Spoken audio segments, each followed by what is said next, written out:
2024 లేదా 25లో డిగ్రీ లేదా బీటెక్ చదివారా? సాఫ్ట్‌వేర్ జాబ్ కోసం ఎదురు చూస్తున్నారా? అయితే కోడ్ జ్ఞాన్ 100 డేస్ కోర్సులో చేరండి. జాబ్ సాధించండి.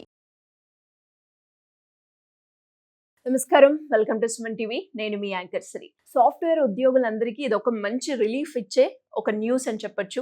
అండ్ చాలా మంది కూడా ఐటీ రంగాల్లో ఏదైనా ఒక జాబ్‌కి అప్లై చేసి జాబ్ వచ్చిన ప్రాసెస్‌లో కంపెనీ మనకి బాండ్ పెడుతూ ఉంటుంది. అది 2 ఇయర్స్ అవ్వచ్చు, 3 ఇయర్స్ అవ్వచ్చు, 5 ఇయర్స్ అవ్వచ్చు. బాండ్ కనుక మనం బ్రేక్ చేస్తే తీరా పెనాల్టీగా మనమే డబ్బులు కట్టాలి అని కూడా డిమాండ్ చేస్తూ ఉంటుంది. అలాంటి సందర్భాల్లో దానికి సంబంధించి రీసెంట్గా తెలంగాణ హైకోర్టు అయితే ఒక కీలకమైన తీర్పునైతే ఇవ్వడం జరిగింది. దీని గురించి క్లియర్గా ఇన్ఫర్మేషన్ ఇవ్వడానికి మనతో పాటు ఉన్నారు హైకోర్టు అడ్వకేట్ అలగిరి రవీంద్రనాథ్ గారు. అడిగి తెలుసుకునే ప్రయత్నం చేద్దాం. నమస్కారం సార్. నమస్తే అండి శ్రీ గారు. సార్, చాలా మంది ఐటీ ఉద్యోగులు ఎక్కువగా సఫర్ అవుతున్న ప్రాబ్లం ఏదైనా ఉంది. ఒక మంచి కంపెనీ వచ్చింది, శాలరీ బాగుంది, నేను ఇప్పుడు జాయిన్ అవ్వాలి అని అనుకుంటున్నా, కానీ ఒక బాండ్ ఉంటుంది. ఆ బాండ్ ఉంది, ఇప్పుడు నేను జాయిన్ అవ్వాలా వద్దా, నేను ఆ బాండ్ కనుక బ్రేక్ చేస్తే నేనే డబ్బులు కట్టాల్సిన పరిస్థితి అన్న డైలమాలో ఉంటూ ఉంటారు. సో దానికి సంబంధించి రీసెంట్ గానే తెలంగాణ హైకోర్టు అయితే ఒక కీలకమైన తీర్పునైతే ఇవ్వడం జరిగింది. సో ఇంతకీ దానికి సంబంధించిన లేటెస్ట్ అప్డేట్స్ ఏంటి, ఆ తీర్పు ఏంటి సార్? ముందుగా తెలంగాణ హైకోర్టు జడ్జి గారిని నగేష్ భీమప్ప గారికి ముఖ్యంగా ఇక్కడ నుంచి నేను చాలా అభినందన తెలియజేస్తున్నాను.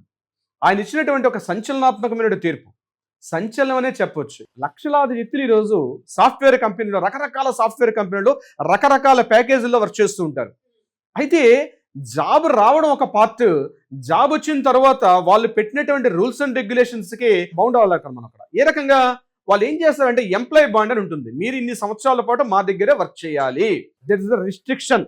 తప్పనిసరిగా నా దగ్గర కూడా చాలా మంది క్లయింట్స్ వస్తే చెప్తారు, సార్ నేను 2 ఇయర్స్కి బాండ్ రాశాను, నేను 4 ఇయర్స్కి బాండ్ రాశాను అని చెప్పి. ఒకవేళ మనకి దీనికన్నా బెటర్ ఆప్షన్ వచ్చింది, దీనికన్నా బెటర్ జాబ్ వచ్చింది, అటువంటి సమయంలో ఈ బాండ్ని కానీ బ్రేక్ చేయాలంటే తప్పనిసరిగా మీరు అన్నట్టుగా పెనాల్టీ కట్టాల్సిన పరిస్థితి వస్తుంది. ఇదే పరిస్థితి ఒక సాఫ్ట్వేర్ ఎంప్లాయీకి కూడా రావడం జరిగింది. ఏఐ జినాక్స్ ప్రైవేట్ లిమిటెడ్ అని చెప్పి ఒక కంపెనీలో కొన్ని కారణాల రీత్యా పేరుని మేము ఇక్కడ హోల్డ్ చేయడం జరిగింది. సో ఆ వ్యక్తి ఏం చేశారంటే 2020లో ఒక కంపెనీలో జాయిన్ అవ్వడం జరిగింది. జాయిన్ అయినప్పుడు ఆయన ఏం చేశారంటే 52 నెలలు అంటే 52 మంత్స్ పాటు అతను జాబ్ చేయాల్సిందే అని చెప్పి ఒక బాండ్ లో కూడా ఎంటర్ అయ్యాడు. ఆల్మోస్ట్ 4.5 ఇయర్స్ పాటు ఆయన జాబ్ చేయాలని చెప్పి ఆ కంపెనీతో రిటర్న్ ఎంప్లాయీ బాండ్ కూడా రాసుకోవడం జరిగింది. అతను కొద్ది రోజుల పాటు జాబ్ చేసిన తర్వాత అతనికి బెటర్ జాబ్ రావడం జరిగింది. సో బెటర్ జాబ్ వచ్చేటప్పుడు ఏం చేసిందంటే అతని కంపెనీ 5,90,000 రూపీస్, అక్షరాల 5,90,000 రూపాయలు, అంటే 5,90,000 రూపీస్ పేమెంట్ చేసి అప్పుడు మాత్రమే బాండ్ బ్రేక్ చేయమని చెప్పి పైన కంపెనీ నుంచి అతనికి మెయిల్స్ కూడా రావడం జరిగింది. అతను దీని ఇది చాలా అన్యాయం అని చెప్పి లేబర్ కోర్టును ఆశ్రయించాడు, లేబర్ కమిషన్ ఆశ్రయించాడు. ఆయన లేబర్ కమిషన్ ఆశ్రయిస్తే లేబర్ కమిషన్ కూడా దీని మీద పెద్దగా స్పందించలేదు. ఇంతేకాకుండా వర్కింగ్ అవర్స్ కూడా 12 to 15 అవర్స్ పాటు వర్క్ చేయమని చెప్పి కూడా పైనుంచి ఏ సంస్థలో అయితే అతను పనిచేస్తున్నాడో ఆ సంస్థ నుంచి అతనికి ఆర్డర్స్ కూడా ఉన్నాయి. సో లేబర్ అవర్స్ మనకి మ్యాక్సిమం ఎక్కడైనా, ఈవెన్ దో ఒక సూపర్వైజర్గా పనిచేసిన లేదా ఒక వాచ్మెన్గా పనిచేసిన ఎక్కడైనా కనీసం 8 to 10 అవర్స్ ఉంటుంది. అట్లాంటిది 12 to 15 అవర్స్ పనిచేయమని చెప్పి అది కూడా కంపెనీ అథెంటికేషన్ రాస్తున్న లెటర్లో 12 నుంచి 15 గంటలు తప్పనిసరిగా పనిచేయాల్సిందే. అలాంటిది ఇలాంటి రూల్స్ వల్ల మన ఇండియాలో ఉన్నటువంటి లేబర్ యాక్ట్స్ ఉన్నాయి. రీసెంట్గా మనకి లేబర్ కోడ్స్ కూడా మన మోడీ గారు మొన్న రీసెంట్గా మనకి చెప్పడం జరిగింది. ఈవెన్ గిగా లేబర్ కోడ్స్ అంటే ఇటీవల కాలంలో స్విగ్గీ అని, జొమాటో అని ఎవరైతే బాయ్స్ మనకి డెలివరీ బాయ్స్ ఉన్నారో వాళ్ళకు కూడా కొన్ని రిస్ట్రిక్షన్స్ ఇచ్చారు. కానీ అంతకన్నా దారుణం అయిపోయింది సాఫ్ట్వేర్ ఎంప్లాయీస్. అంటే వాళ్ళని ఒక బానిసల్లాగా, ఒక పూర్వకాలం ఎప్పుడు అబ్రహాం లింకన్ గారు పనిచేసినప్పుడు బానిసలు ఎలా అయితే వాళ్ళని ఎలా సంఖ్యలో బంధించి ఇన్ని గంటల పాటు ఎలా అయితే వర్క్ చేసుకుంటారో అట్లాంటిది ఈరోజు సాఫ్ట్వేర్ రంగంలో కొత్తగా, అంటే అప్పుడప్పుడు స్టార్ట్అప్ కంపెనీస్ కావచ్చు, ఇతరత్ర కొన్ని పెద్ద కంపెనీస్ అయితే ఆల్రెడీ రూల్స్ అండ్ రెగ్యులేషన్స్ వాళ్ళ బైలాస్ ఫాలో అవుతారు. కానీ కొత్తగా వచ్చిన స్టార్ట్అప్ కంపెనీస్, ఇప్పుడు ఎదుగుతున్న కంపెనీస్ అయితే మాత్రం వర్కర్స్ తోటి చాలా ఎక్కువగా పని చేయించుకుంటారు. అలాంటిది ఈ కంపెనీలు ఇతను పనిచేసిన విషయం. తర్వాత అతను ఏం చేశాడంటే 5,90,000 రూపీస్ పే చేశాడు. పే చేసి ఆ ఎంప్లాయీ బాండ్ బ్రేక్ చేసిన తర్వాత అతను బయటకు వచ్చి అందరూ ఊరుకున్నట్టుగా, అందరూ మాట్లాడుకున్నట్టుగా సోషల్ మీడియాలో పెట్టకుండా అతను తిన్నగా వచ్చి కోర్టును ఆశ్రయించడం జరిగింది. ఇలాంటి సాఫ్ట్వేర్ కంపెనీస్ జరుగుతున్నాయి కాబట్టి రిలీఫ్ ఇవ్వమని చెప్పి అడిగినప్పుడు దీన్ని సీరియస్, అంటే లేబర్ కమిషన్ కూడా అతను అప్రోచ్ అయ్యాడు. లేబర్ కమిషన్ కూడా దీని మీద పెద్దగా స్పందించలేదు. దాని మీద హైకోర్టుకి తను అప్రోచ్ అయినప్పుడు హైకోర్టులో ఉన్నటువంటి నగేష్ భీంపాక్ గారు, ఏదైతే మన జడ్జి గారు ఉన్నారో, అతను ఇచ్చినటువంటి తీర్పు ఏదైతే ఉందో అద్భుతంగా ఉందని చెప్పొచ్చు. ఎందుకంటే అతను తెలంగాణ గవర్నమెంట్ సూటిగా కొన్ని ప్రశ్నలు వేశారు జడ్జి గారు. తెలంగాణ గవర్నమెంట్ ఇమీడియట్ గా సాఫ్ట్వేర్ ఎంప్లాయీస్ ఏ కంపెనీస్ జాబ్ చేస్తున్నారో వాళ్ళకి ప్రొటెక్షన్ ఇవ్వాలి, వాళ్ళ హెల్త్ పాయింట్ ఆఫ్ వ్యూ అదేవిధంగా ఒక పాలసీ తీసుకోండి. సాఫ్ట్వేర్ కొన్ని లక్షలాది మంది ఈ రోజు మన హైదరాబాద్ కావచ్చు, విశాఖపట్నం కావచ్చు, రకరకాల మన టౌన్స్ లో ఎక్కడెక్కడైతే వర్క్ చేస్తున్నారో వీళ్ళందరికీ ఒక పాలసీ మేటర్ తయారు చేయండి. అసలు గవర్నమెంట్ దగ్గర ఒక పాలసీ మేటర్ ఉందా లేదా?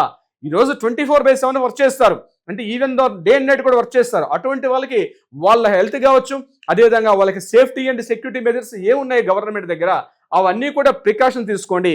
ఎంప్లాయ్మెంట్ బాండ్ తీసుకోవడం అనేది లీగల్గా తప్పు కాదు అని చెప్తూ, బట్ వాటికి కూడా ఒక బైలాస్, ఒక రెగ్యులేషన్స్, ఒక నామ్స్ ఉండాలి. అవి లేకుండా కేవలం ఒక బానిసల్లాగా పనిచేయించడం కరెక్ట్ కాదు. అసలు అటువంటిది ఏదైనా పాలసీ మేటర్ గవర్నమెంట్ దగ్గర ఉందా? ఆ పాలసీ మేటర్ ప్రతి ఒక్క ఐటీ కంపెనీ దాన్ని ఫాలో అవుతుందా లేదా? ఏదైనా ఒక కమిటీ ఉండాలి. అంటే ఏదైనా ప్రాబ్లం ఫేస్ చేస్తున్నారు ఇర్రెస్పెక్టివ్ ఆఫ్ ద కంపెనీ, ఏ కంపెనీలో పనిచేస్తున్నారని కాకుండా అంటే గవర్నమెంట్ దగ్గర ఒక అథారిటీ ఉండాలి. అథారిటీ ఎవరైనా సఫరర్ అయితే ఆ సఫర్ అయిన కంపెనీకి ఇతను వెళ్ళి రిప్రజెంటేషన్ ఇచ్చి నేను పలానా కంపెనీలో సఫర్ అవుతున్నాను, ఈవెన్ దో చిన్న చిన్న వాటికి కూడా యూనియన్స్ ఉన్నాయి, బట్ సాఫ్ట్వేర్ కంపెనీస్కి యూనియన్స్ లేవు. అంటే యూనియన్స్ ఏంటి?